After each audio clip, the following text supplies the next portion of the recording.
Hey everyone, it is Tuesday, the 23rd of September, 2014, and welcome to Thingcast number 7. Now, this is a live stream, as always, and you can leave your comments and questions during the stream, and I'll try my best to get to them as long as they load up in time.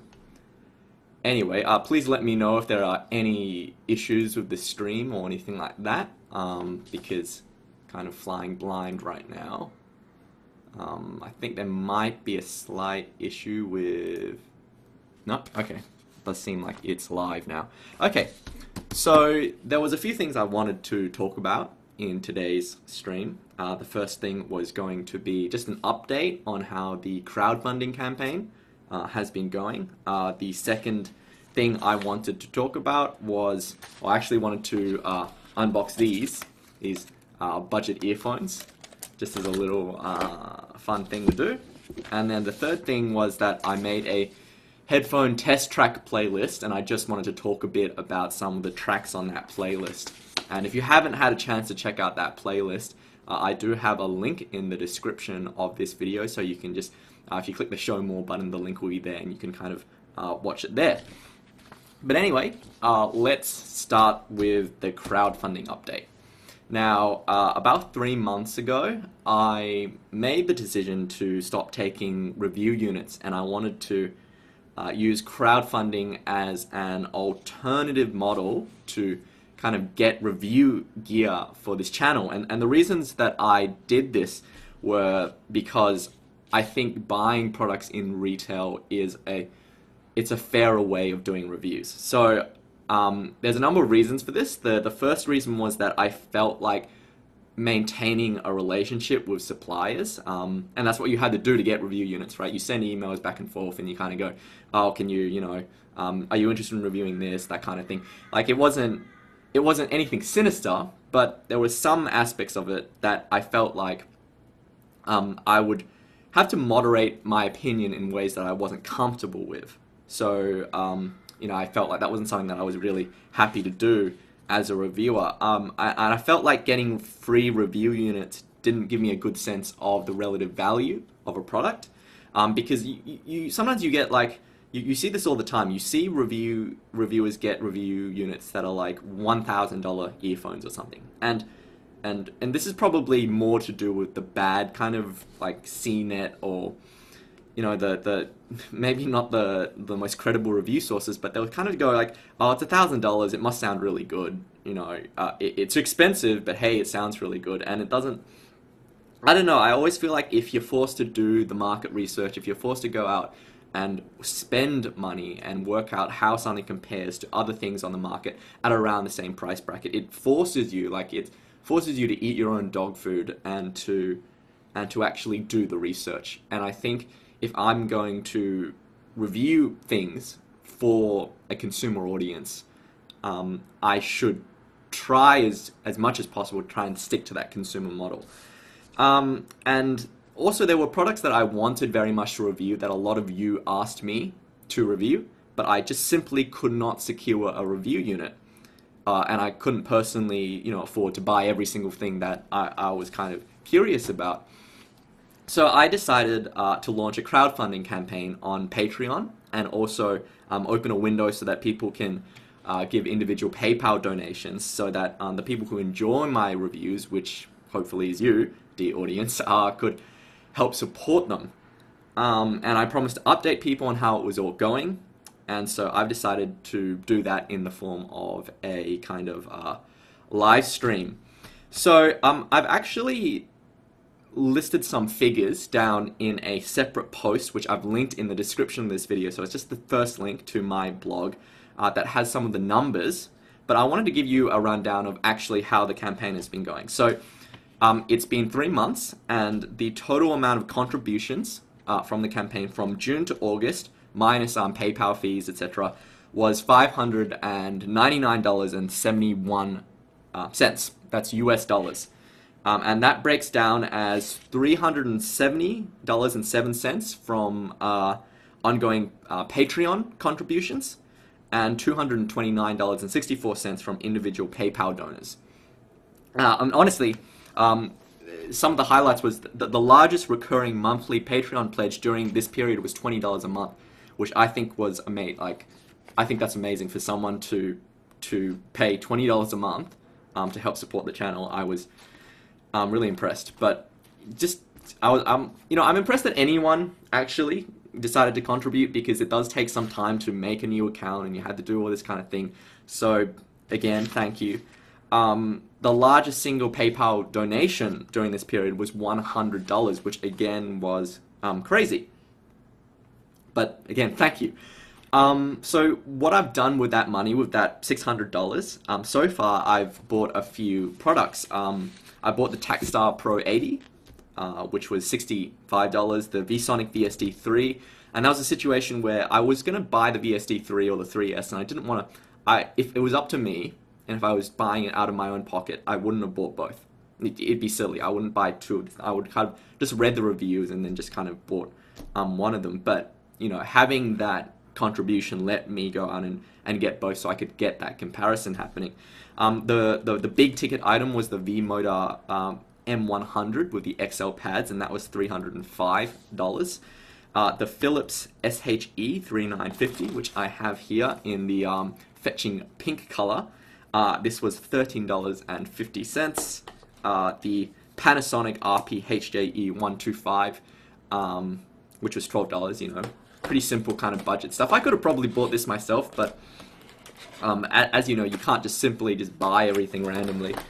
And of course, I'm still buying things that I'm interested in, that I feel like it'd be more appropriate for me to buy out of my own funds.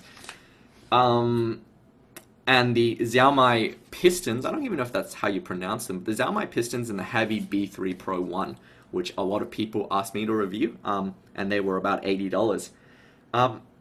So,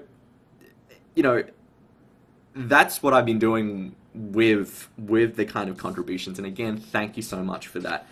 And it's what I can say is I'll go through what I've found out has worked with this new model and what hasn't worked. So what I think has worked really well is that with this kind of funding, I've been able to get products that I previously wouldn't have purchased, or that I was unable to secure a review unit for. So for instance, with the Tacstar Pro 80, that's a product that, it's about $65. Like, it's not an expensive product, but when I contacted Tacstar previously, I didn't get an email response because they're a Chinese OEM company, and I can't imagine that their kind of response was going to be, or that, on the ball. So I don't blame them for that. But the other thing was that, I probably wouldn't have bought the product myself, because even if it was a really good, like, $80 around ear headphone that I could try out, I do have other nice headphones. I wouldn't have bought it for myself to try out. So that was a product that if it wasn't for the crowdfunding money, I simply just wouldn't have purchased it. And I wouldn't have had a chance to find out that it was actually a really great product. So again, that's really great. Another thing that I'm really happy about with the Patreon funding is that now I feel like I can make and say any video that I want, and that's kind of really liberating. And it's not just a matter of giving negative reviews, because as I said, it's not quite as simple as that. I mean, sure, there are ways in which I can now don't have to moderate my negative opinions or anything like that, but there are some things that I just simply wouldn't do in case you don't want to burn any supplier and they won't give you a review unit. Like those DJ Khaled videos, which I found so hilarious, and I made all kinds of comments from, like, I wouldn't do that if I wanted to ever get a review unit from Bang & Olufsen, right? You just wouldn't make parody videos about Bang & Olufsen ads if you had a chance in hell of ever getting a review unit from them. But that's a silly little thing that I could do. But something like more important, something that's actually quite important to me, is things like the Logitech UE900S. Basically, I felt like I had to make that video about the UE900S because it was a product where I felt like Logitech was doing something that was just bad. It was just dishonest for the customers. And in a sort of like a model where I'd have to one day maybe get a UE900S review unit. I didn't think it was, well, okay, I made that video before I started the crowdfunding campaign, to be completely clear. But again, that was a situation where if I wanted to have any hope of getting kind of review units from Logitech in the future, it would have been best not to make that video, essentially. And I want to be able to keep making things like that. I want to be able to keep making videos about things that I think are just not right in the kind of headphone industry. And you see this all the time now. You're starting to see things like the Pono player and all this high-res audio kind of faffery, just stuff that's completely like fundamentally dishonest. And if I wanted to be able to, maintain my relationships with various kind of companies and yet still be able to just call people out on their shit, I wouldn't be able to do it. You just wouldn't be able to do it. So again, that's something that's worked really well for me for the the crowdfunding. And of course, simply put, getting the money so that I can buy the product really quickly, that's always really helpful, because when you go through review units, generally there's quite a few emails back and forth. You have to arrange things. It takes a long time. So again, I'm quite happy with that kind of aspect. I'll tell you what hasn't worked. I can tell you what's kind of been different about using this model to get review units. Number one, obviously with the kind of funding level that I've received so far, it's not at a level that I can get very, very expensive products. That's not such a huge thing. I feel like my reviews are at the consumer level where I think that's kind of more helpful anyway. But there are things like, for instance, I looked at the new Sony products, the ZX5 and the Z7, and I would love to be able to buy those and have a listen. But I'd have to basically just stop getting any other products with the funding and save up for that. And I don't think that's fair to you guys, because you obviously you're giving the money so that I can look at a bunch of different things rather than just kind of hoard it all and buy something that I really want, which is so I'll kind of be saving on the side to hopefully get one of those products. But I had to say, as Adam pointed out on the comments on my blog, I have about 16,000 subscribers. So if 1/16 of them were to contribute $1 each every month, I could order anything I wanted. And you'd be able to get my opinions on anything. So I know it's really funny, and I know that when I launched this kind of campaign, it was a little odd because essentially you guys are giving me money so that I can go out and buy something and then tell you about it. But hopefully what I do, you perceive it as something that is in some way entertaining or beneficial to you. So you're either getting information from my reviews, or you're getting some kind of entertainment, or you're getting some kind of value. And I really hope that what I do is worth something to you, and I hope that you feel like that your contribution, if you were to provide it, would actually do something. And I guarantee you it will, and it has. And again, thank you so much to everyone. So my job is to try and convince you, basically, even all you people watching the stream, that it would be really cool if you could help the channel along. As I said, I don't take review units anymore, so things have slowed down a little in terms of what I can get. But again, I think it's kind of cool that I can just act independently in that way. The second kind of thing that I've found is a little strange with this new model of not taking review units anymore, is that I won't be able to get exclusive or advanced units before the launch of a product. Obviously, things like the Sennheiser Urbanite, that's not available yet in Australia. In a review unit model, I'd be able to secure a advanced unit of that and review that on the channel. In this kind of model, I had to wait until it comes out on retail and kind of buy it myself. I don't think that that's such a bad thing in the grand scheme of things. I've always thought it's more important to do a review properly rather than doing it first. So you want to do it right, but That is one kind of thing. So under this model, I'm not going to be able to have the channel where you kind of go, oh, you've seen it here first, unless it's a product where basically they released it without telling any other kind of media agency they were doing it, like the Bose QC 25, that kind of thing. That was a kind of silent launch. So that was pretty crazy. So I went out on that day and got it because I think it, to be completely honest, having products when they launch, of course, is better for me. It's better for you, but it's also better for the channel. It's better for if I want to build this into something. And that's why, you know, when you look at game review websites and stuff like that, they want to have the scoop. They want to have the product before, so that on the launch day, when it launches, everyone goes onto the website and says, you know, is this game worth buying, etc., etc. So that's why review units themselves, as I've always said, even if it's not, you know, it's not cash under the table or anything like that, but review units make or break a channel, and it's up to the manufacturers to decide who gets review units. And I think when it's so critical in a lot of ways that you get these products on time, I just feel like a dependence on the manufacturers is something that I would like to kind of break the cycle of. But anyway, that's it for the crowdfunding campaign. And I have links in the description of this video, so if you've listened to the spiel and you kind of want to contribute, I really thank you. If you do, you can just follow the link in the description of this video. Anyway, so the next thing I wanted to do, I'll take some comments now because just kind of keep on top of things. So Michael Ho asks, is there any chance to review the HD 800? I know some people who have HD 800. I could probably borrow it.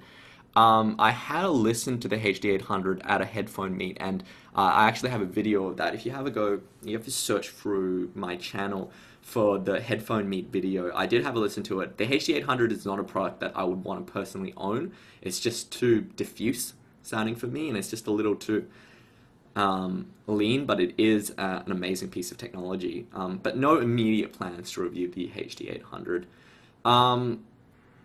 Hiroki Hiroyama asked, why aren't you taking review units anymore? Just so that if anyone who's watching who wants to work out, like if you go back and watch the beginning of the live stream, I kind of list my answers there to that particular question. So R2D2 Studios asked, hey Lachlan, what are some on-ear headphones that you consider just as good as the Amperias? So the on-ear headphones that I consider just as good as the Amperias, the Beats Solo 2. If you watch my review, I honestly think that that's a competitive product. The V-Motor XS, I think, is a kind of product that a lot of people will like. I personally didn't like the sound, but I think a lot of people would. I think noise isolation isn't as good as the Amperias, but if noise isolation is not a big deal to you, then that's a product I would consider.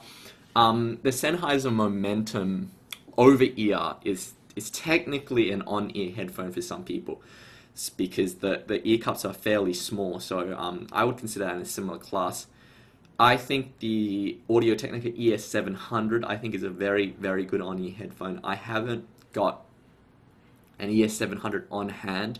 I would have really liked, and perhaps I will buy one eventually, just so that I can have it on hand to compare directly with other products. But I think the ES700 is also something that's really worth looking at. It's a really good product. Anyway, let's move on to the budget earphone unboxing. So this is one of the things that I've wanted to do, and that is to get a whole bunch of cheap earphones and kind of do a roundup review of them. And they're not super exciting just because at this level of price you can't really expect that much. But the three that I've been kind of wanting to get are, of course, the Xiaomi Pistons. The Xiaomi Pistons was the big thing that everyone wants to kind of get an opinion on. So I've ordered that. That's like $25 US. I bought that from eBay with a 15% off sale. So I'm kind of excited about hearing that. I wanted to have it today to do the unboxing, but unfortunately it hasn't arrived yet. The other product I got in this kind of budget category was the Philips SHE 3590. Which is a bit of a Head-Fi favorite. I think this is discontinued. You can't buy it in the United States anymore. But this is apparently quite a good model, the Philips Extra Bass, and I'll be opening that up. And the Panasonic RP HJE 125. This is the non-microphone version of the TCM 125. Oh no, the RP TCM 125. And recently the Verge and also Wirecutter, the Wirecutter, both recommend this as the best earphone that you can buy under $30. And this earphone apparently is available in the United States for about $8. I bought this one for $12 in Dick Smith. So again, you know, I'm kind of excited, and I'll give you my first impressions live on this stream. And again, this was all purchased with from the separate crowdfunding balance, so this is sort of exciting. And in case you're wondering about the colors, I'm very tired of buying black earphones or grey ones, so you know, I've just been collecting different colors, and maybe, you know, I'll find someone who really wants this pink color once I'm done with it. But anyway, okay, so let's open the RP HJE 125 first, because that's the easiest one. That's going to be easy to open, because it is frustration-free packaging to some degree. So I just... And again, I didn't want to do a formal unboxing video for these. These are $12 earphones. No one's going to get really excited about an unboxing video of those. But at least this is live, so you get some sort of sense. See, I thought that was going to be easy to unbox, but totally... it's kind of gross and hard to open. So we have the earphones in this purple color. My sister's favorite color is purple, but unfortunately she hates in-ear earphones. Otherwise, probably give these to her after the video. So yeah, these are rated as the best earphones for under $30. And the cables are very odd, because they're sort of... Look at that, look at those cables. They remind me of angel hair pasta. So they are the kind of standard half in-ear, half earbud design. Now, I don't really know that much about Panasonic audio products. They aren't really well known for their headphones or anything like that. But these actually don't seem too badly. If I bought this for $8, I've bought some cheaper earphones that are worse in terms of build quality than this. This is actually quite decent in terms of build quality. Okay, and then I will open up the Philips. Sorry. There we go. The Philips SHE 3590. So again, open it up from the back. This is weird. This plastic is just tearing open. It's not doing anything. You know, it's not opening in a normal kind of way. Honestly, these products look nicer than the price would suggest, which kind of tells you something, I guess, about the relative value systems of audio products. But sorry, I had to remember to actually hold this up to the camera, because it's not exactly the most natural position to be opening a pair of earphones in. I feel like the budget nature of these products has actually gone into making the plastic in this packaging really cheap, so that it breaks rather than it just opens. Kind of gross. Okay, and let's have this open. Okay, so we have the earphones. This is more sort of like an in-ear design, without the kind of half helix. Fiddling with the packaging again. Unboxings are absolutely riveting. Now the cables on this one are not slimy. They're kind of more, you see that? You look at that, it's like a telephone cable. That's how bad the memory is on this cable. Just look at that. That's awful. But anyway, I'm sure they sound okay. These are, again, the Headphone favorites in terms of being a cheap earphone. I have heard good things about these. I've been hearing good things about them for years. They are discontinued now, though. So, anyway, I'm just going to have a quick listen to these. And while I do that, I really suggest head on over to the description of this video. I have a playlist for headphone tracks that I think are really good to try for music. So let me put that, because that came up completely wrong. There are a bunch of test tracks which I think I listen to. The way I test headphones is I just listen to things regularly and just kind of get a sense of the product. But there are some tracks that I like to refer to because I think that they say something, they have something interesting in terms of the music that usually says something about the way the product sounds. I just wanted to say, I'm just looking at this Panasonic.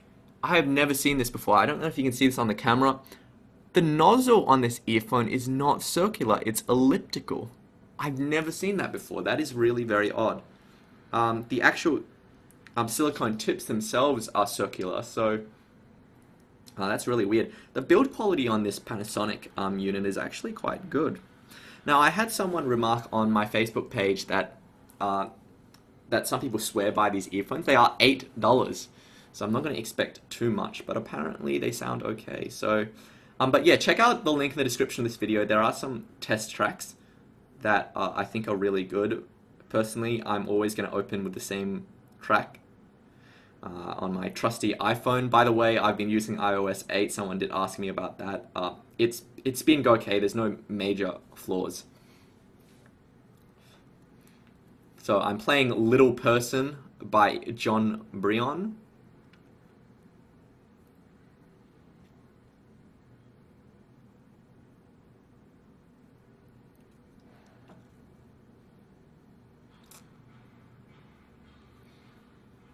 So,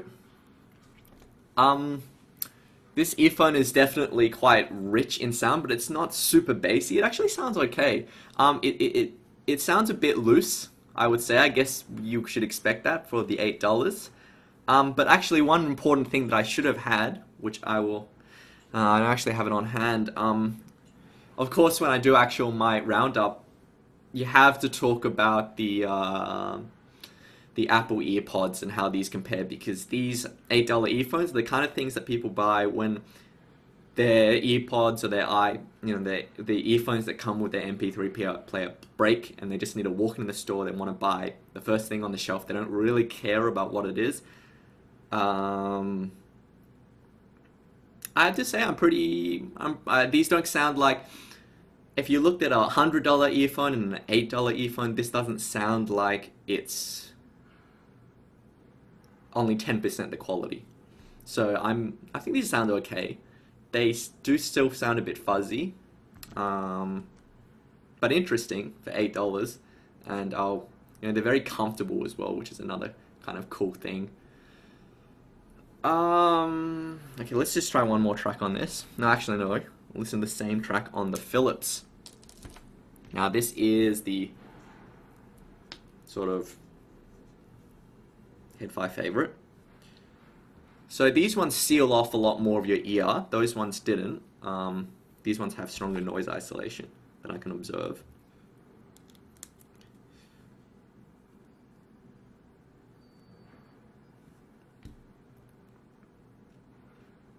I like the Panasonic more than the Philips, just right out of the bat. The Philips has this kind of, there's a metallic tone to the treble, and the bass is more loose. It's kind of a bit more boomy. It still sounds okay, but it doesn't sound as natural as the Philips. So I think the Wirecutter and the Verge have kind of actually got it right. This is one of the better products that I've heard at this price point. Now, the product that I want to compare to, the Brainwaves Beta, I don't have that on hand at the moment, but that's also a very cheap earphone. That's kind of probably going to be worth comparing, and of course the Xiaomi Pistons. So when I get around to actually doing the roundup, those are the contenders. This is an interesting sounding earphone, but I would have to say, just right off the bat, I think the Panasonics do a better job. So that's going to be exciting to do that kind of sort of budget earphone roundup. Obviously, unless you're like an earphone collector or a headphone collector like me, $8 or $12 earphones aren't really going to be that exciting. But these are the kind of products that you do recommend to friends and family if they want to get something they don't want to spend too much. You want to at least be able to tell them, even if they've got a very minuscule budget, if all they got is $10, you want to be able to tell them, well, maybe you should check out these Panasonics, for instance. So, that's kind of exciting. Anyway, I will go to the comments now. Let's see. Uh, okay.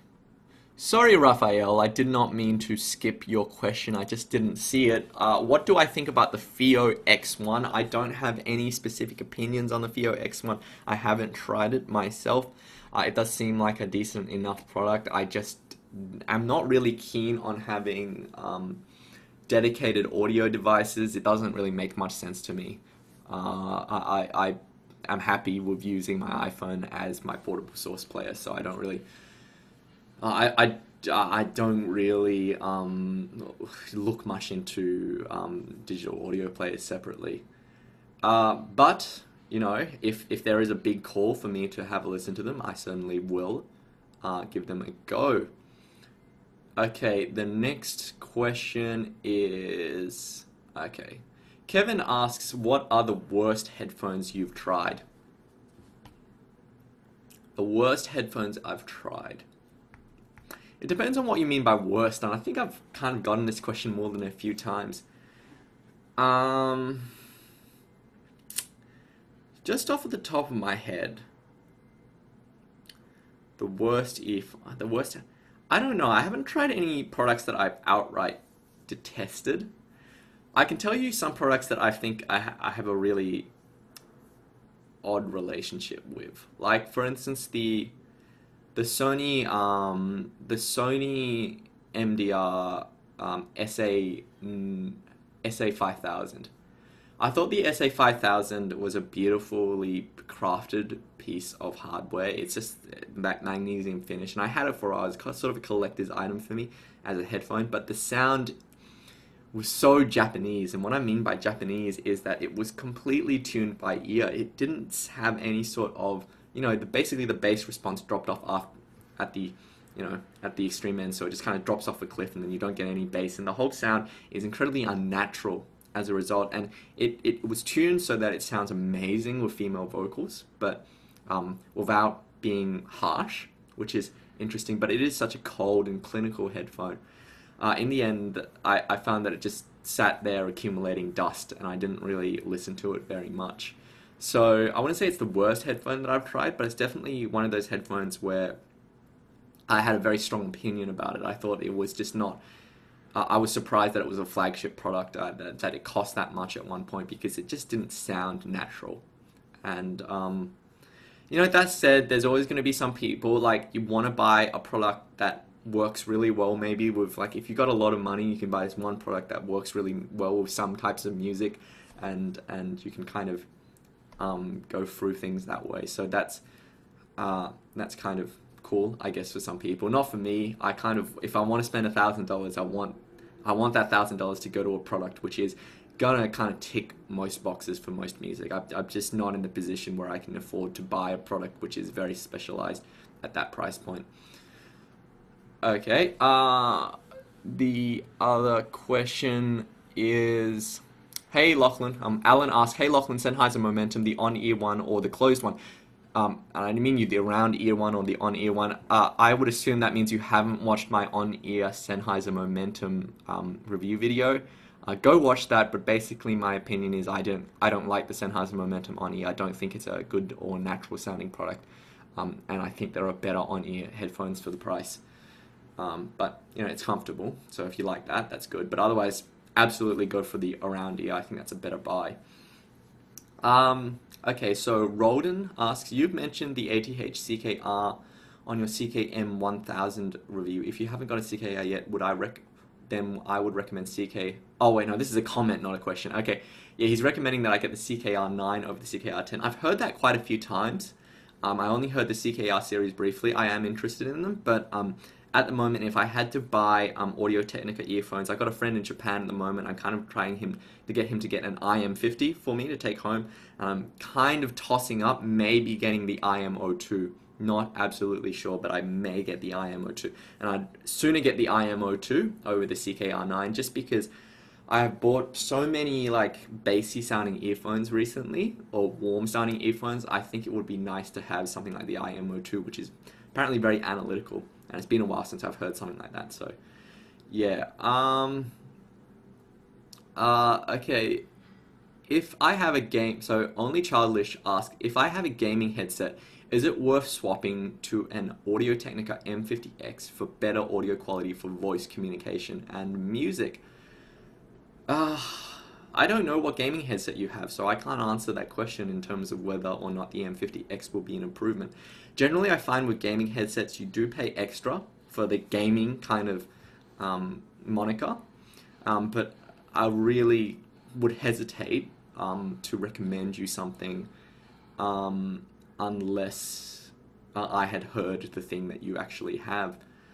Um, on a student budget, who does great review videos actually, he is worth checking out. Go check out his channel. He does really helpful review videos, particularly of more value priced products. He asks, curious to what you're thinking, because you said in the past you haven't tried out more budget products. I wonder why, big spender. Okay, so with I have a lot of earphones and headphones already, right? I don't want to buy, like, I think it's sort of wasteful for me to buy a bunch of stuff that I'm not going to really listen to. Even if it is budget priced, if I buy it and I go like, yeah, it sounds really good, but it's not better than stuff I have, I'm not going to personally feel like, I'm really excited to go out and I like buying budget things. It's really nice when you do find a product which is very cheap, but is much better than products many, many times the price. But those products, I suspect you won't find around $10 or $12, maybe $40 or so. But, that remains to be seen. I'm kind of sort of impressed by the Panasonic here, but again, it's not something that I think sounds better than something like the JVC FXD80 or anything like that. So I've definitely spent a lot of money on audio products in the past, and I've kind of tried to pull back a little, and just, because I'm pretty happy with what I have now in terms of my things, like the AKG K612, I think is a really good all-rounder. I'm pretty happy with that. Recently I ordered the AKG K712 Pro, just because that came up for a really good price, and I always buy things when they're on sale. Well, not always, but I'm that kind of person. I'm not great with my impulse control, I guess, but I'll be excited to hear how the K612 compares to the K712, and one of them, I'll probably let go afterwards and put it up for sale. And as an add-on question on a student budget asks, sorry, what do you consider budget? I consider budget, like budget, under $30. I think that's really, that's cheap stuff. As in terms of entry level, I consider entry level to be under about $100. Like, I think the sweet price point in audio these days is about $100. For $100, you can buy things like the VSonic GR07, you can buy things like the Shure SE215. I think that those things are really where it's at in terms of spending. So I tell people they don't need to spend that much. Like, some people come and they go, I got $300, $500 to spend. What should I spend it on? And especially if it's their first product that they've ever kind of serious kind of product, I tell them don't bother spending that much money. Buy something like the GR07 first. And work out if you like. You might be entirely satisfied at $100. So, yeah, that kind of, the competition at around $100 is actually really, really good as well. So, that's the kind of entry level position. Okay. I noticed that some people are getting upset that I am skipping questions. Basically, if you have a look at the way, you have no idea how difficult it is to actually kind of sort through these comments. They do kind of move slowly through the channel. The Lucky Car asks, why no Super Luxes on the channel? I have not had a chance to actually really look into their product line. I do know that they've been quite popular. Some people have asked me about them, so I will put in an order at some point. Again, it all depends on how the crowdfunding money does go. I do want to hold some money back in the coming months. I do want to reserve some money at least to be able to get some of those new Sony products, because I think that those will be something that a lot of people will be interested in. Also, the Sennheiser Urbanite is something that I have to kind of have on the channel just to have a listen to. So I've, at the moment I got my sights set on those products. Okay, now let's move on to the last thing that I want to talk about in this video, with the remaining about 20 minutes that we have for this stream. So I recently posted a list of tracks that I use, that I don't specifically use, but I think are really good tracks for kind of headphone testing. And I have a link in the description of this video to the playlist. You just need to click the See Show More button, and then at the bottom there's a link to that track. I would love to play the music for you over this this video, but unfortunately, because if I play any sort of copyrighted material, Content ID will come and kind of stomp on this parade and just cut this video basically, so I'm not going to do that. But if you have a look at the playlist, at the moment it's 26 tracks. It's quite a few different genres of music, and I just wanted to talk about some of this music because I don't actually get much of a chance to talk about music on this channel. And while I'm talking about the track, you might want to have a listen to it because some of these are really cool. So the first track I wanted to talk about was the first track on the playlist, which is Little Person by John Brion. And that is from the soundtrack of the movie Synecdoche, New York. And Synecdoche, New York is a movie by Charlie Kaufman, the famous screenwriter from like Being John Malkovich and Adaptation and those kind of weird movies. He made his own movie as well. He's the director and the screenwriter for that movie. It is one of the most ambitious and one of the most crazy movies I've ever seen. It's also one of my favorites. But also that particular track, Little Person, it's really nice, smooth, kind of jazz lounge track. It's well worth listening to. It's just a really sweet piece of music. And normally whenever I get a new product, I listen to that track first because I've heard it so many times now. It is the most played track in my music library. I know exactly how it sounds and how it sounds on different equipment. So that's the most important thing when you're choosing tracks to listen to, is you listen to things consistently. You have the one set of tracks that you know how they sound, that you should be familiar with them, so that you can very quickly determine what you should be listening for. So Little Person is one of those tracks. It's a really, really wonderful track. Another track that I think is worth mentioning is number 8 on the playlist, Oh Heartland Up Yours by Owen Pallett.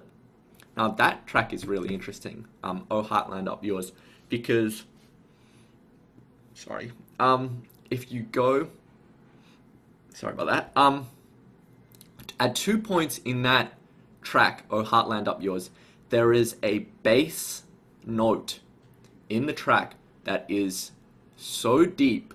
It must be something like 30-40 hertz or something like that. It's so deep that often you listen on certain earphones or headphones or speakers, you cannot hear that tone. So I normally play that song if, apart from actually running actual like bass test tones, which is also very easy. But I always look at that as, that tells me how much relative bass is in the mix when I listen to that track, how pronounced that particular note is. And in that track, again, it only occurs twice. There's also a constant bass note throughout the entire track that goes boom, boom, boom, which is pretty bassy, but that's just the kind of mid-bass that people normally hear when they talk about bass. But if you listen to the right headphones, and I don't know if it comes through in the YouTube video that I've linked on the playlist, but if you listen to that track, crazy bass line basically. And it's not a dance music track, it's not anything like that. It's a very different kind of track, so just listen out for that. It is very, very it's pretty impressive, that bass line. Okay, so another track that I think is worth mentioning is the 4th track on the playlist, which is Circumambient by Grimes. I love Grimes. She is an incredible artist, and her album Visions was one of my favorite albums. Basically, was my favorite album of that year. Sort of pop slash electronic slash kind of weird chopped up ghostly vocals, that kind of thing. But Circumambient is a track that I really like using because there's quite a lot of bass, but it's also a very good track for, it's got a really complex structure to it, a lot of things are happening at once, and it has a lot of soundstage left and right panning that I think is really, it's a really good track to listen to if you want to get a good sense of how the headphone arranges things spatially, and whether it can convince you in terms of sound staging, in terms of kind of placement. Now, soundstage is a word I hate using, and it's a description that I hate using just because it's so vague. It's so vague what you could mean by soundstage. But I just think Circumambient is one of those tracks where you can get a good sense of how something is going to sound in terms of the way everything is spaced. So Circumambient is a really cool track. There's quite a lot of other tracks that I think are just really nice to listen to. There's the track Exile Vilify from The National, track number 20. That is actually from Portal 2. That is actually, The National is a sort of country music, well, not country music, but it's sort of more of a hipster, but slash kind of, I don't know what exact genre it is. It's probably very obvious what genre it is when you listen to it, but I don't actually know the correct name for it. So they make these kind of somber tunes, the really kind of deadpan voice, that kind of thing. But that particular track is in Portal 2, and you don't actually really notice it because it only plays in one part of the game on the radio. If you pick up the radio, it plays, and it was a collaboration. I have no idea why Valve did that collaboration, but it just so happens that they did a musical collaboration between The National and Valve to put that music in the game and also have that as a single. It is a really, really nice track, and it's not something that you would actually generally come across yourself, so that's worth listening to. That is, again, that is number 20 on the playlist, The National, Exile Vilify. Again, listen to all of this music. It's all really good music, I reckon. The other track that I wanted to mention was number 15, Do Dear by Crystal Castles. Do not listen to this track with your speakers turned up, like if you're going to go listen to that track. But Do Dear is one of those tracks, it sounds like a mess. And it is really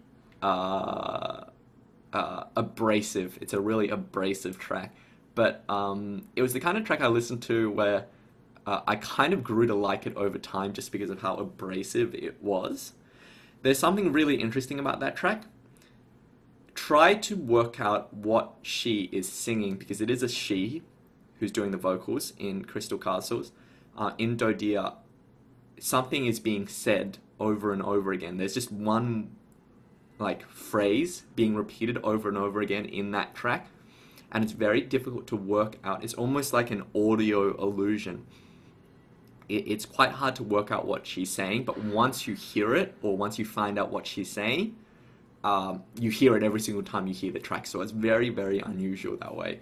I don't even know if it's necessarily a good test track, but I think it's a good test track to work out how a headphone is going to sound when you are listening to deliberately distorted music, like deliberately abrasive, really fast music. Because if it sounds swampy, if it sounds muddy, it sounds terrible on Do Dear. So that's one of the tracks that I use in that sense to do kind of tests. Another track in that vein is the number 23, Made in America by Kanye West, in collaboration with Jay-Z, featuring Frank Ocean. That's from the album Watch the Throne. Number one, I really like this track because it's a track that made me really understand what the idea is behind a lot of rap and hip-hop and Kanye West music and that kind of thing. Even though I wasn't a big fan of it in the beginning. A song like Made in America is basically folk music.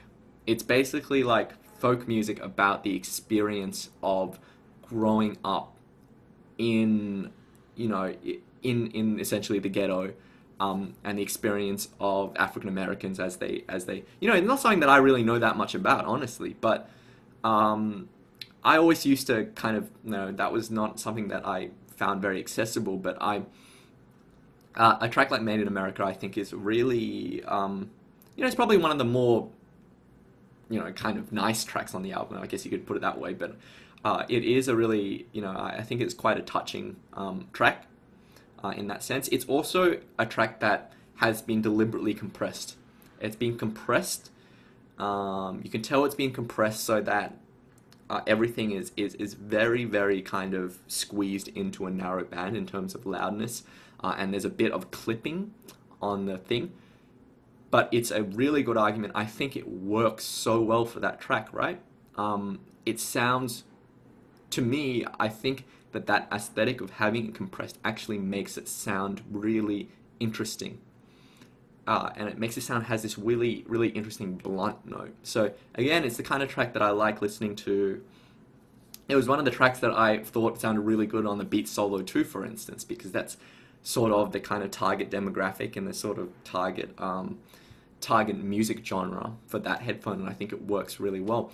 So a lot of people talk about the loudness wars, and they talk about my opinion on the loudness wars and blah, blah, blah, and I always feel like a lot of the times it's not like the studio engineer is an idiot and they haven't, and they're just compressing music for the sake of it. There is a specific aesthetic associated with dynamic range compression, which maybe is overused. Maybe it's overused in the same way that a filter, a filter on Instagram is overused, or maybe when you're watching a movie, a lot of the times it's green and yellow tones now in movies, and maybe that's overused at times. But there's nothing objectively wrong with it. I don't think there's anything objectively wrong with musical compression or dynamic range compression. I think you can use it to achieve a certain sound if you know what you're doing. So it's not like the loudness wars or the thing. It's not something that I kind of shake my fist at and I stand on my lawn and go, "Are you crazy kids? For mastering this music in this way, you guys are idiots. Everything should be mastered the same way that Random Access Memories is mastered, with incredible dynamic range and just sounding really good." I don't think that's appropriate. I don't think you get into a territory where you start saying that music should objectively have a metric, or there should be measurements by which we evaluate music, and I think that's the wrong path, or that's the wrong kind of thinking. So I'm not saying that dynamic range compression is wonderful, because a lot of times it does make some music sound really bad, but I think it has a role. Anyway, I'll go to the comments now, because some people are leaving comments about the music, and I think that's kind of really cool. Okay, Rolden asks, what particular genre of music do you listen to most? The music that I listen to most, probably if I had to name a genre, it would be either electronic or electropop, but I also listen to a lot of indie kind of acoustic music. So those are probably the two major genres, but I try to listen to everything. I try to have an open mind. There are some things that I don't really listen to. I don't really listen to metal, and it's not because I haven't tried. I've listened to a lot of metal because I have a friend who's really into metal, and so he plays it on the car, and I feel like I've mentioned this quite a few times, but I appreciate the kind of structural complexity of metal music, but it's not something that I personally really enjoy listening to. There are some metal that I enjoy more than other metal, but it's not something that I've really kind of looked more into. Jin Lee asks, can I ask what program you use to stream? This is a lot clearer than most live streams on YouTube. I'm just using the Google Hangouts. This is the inbuilt. I'm not using a special program. This is just off the webcam. The webcam that I have is a bit nicer. It's the Logitech C920, so it's nicer because it's a dedicated webcam. As always, if you actually spend the money, you can get something a bit better. I think this was about 80, 90 bucks. But it is a really good webcam, so it's well worth investing in if you do have a need for it. Okay. Raphael asked, what do I think about binaural music? I mean, binaural music, or the effect is kind of really cool. And if you don't know what binaural music is, it's basically Binaural music is music where the left and the right channel have been recorded in such a way that it reflects the way that your head actually occludes the sound that comes in from the two ears. So when you actually listen to sound, when you get stereo sound, because that's what all humans have, because they have two ears, you work out where everything is by working out the relative difference between what your right ear hears and what your left ear hears, and then your brain computes the differences. And the brain has already adjusted to things like the shape of your outer ear, and also how your head actually causes the sound waves to curve around, etc., etc. Now, when you listen to music on speakers, or the way it's being recorded, generally that difference between the two channels has been lost, because it's just been merged into a mono channel, or a channel that, there is shared information between both channels. But binaural music is when you specifically record it in such a way, you record it with two microphones spaced apart, which are in rough correspondence to the way the human ears are spaced apart. And they are occluded by a head, so there's a dummy head and there's two microphones usually. So the music that you hear when you put on headphones is what the sound would be coming to your left ear and your right ear independently. And then when you listen to the music, you get some really crazy effects. You feel like things are around in front of you. And if you haven't heard that effect before, try listening to the THX Barbershop, the Barbershop test, or I think there's another name for it, but Google THX Barbershop, like a haircut barbershop. As far as binaural music goes, I don't generally buy music because it sounds like, I don't buy music because people say that it's a well-mastered album. I don't buy like those kind of test track albums or binaural. I do have one of those, but I don't really see the point. It's not like I don't buy music so that I can listen to it on headphones. I buy headphones so I can listen to music, right? I just like what I like. I just listen to music, and I'm not obsessive about mastering quality. I'm not obsessive about I just want to listen to things that I enjoy listening to. And headphones are a way for me to appreciate different aspects of different music, but I don't specifically collect music for kind of special kind of effects. I know that there's like a Pearl Jam album which is entirely done in a binaural recording, but I forgot what it was called. I think it might actually be called binaural.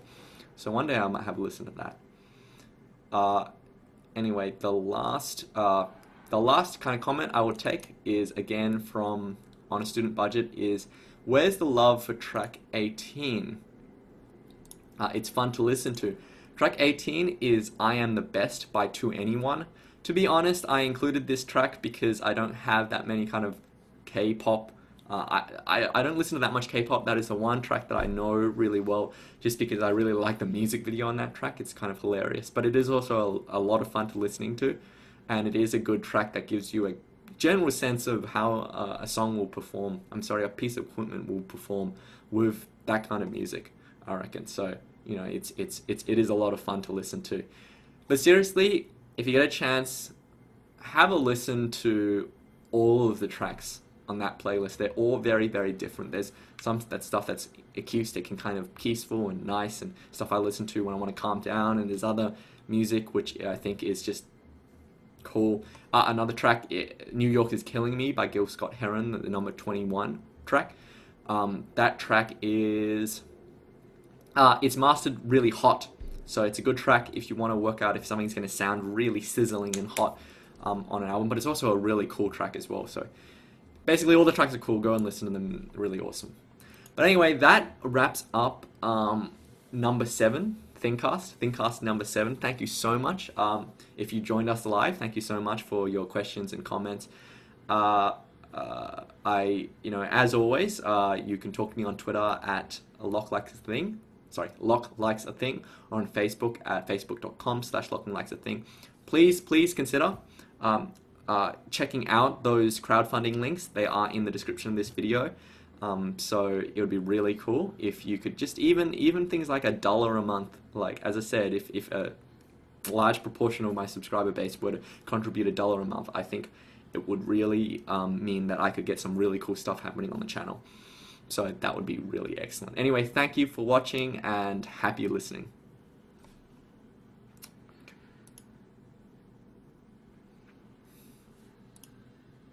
There we go.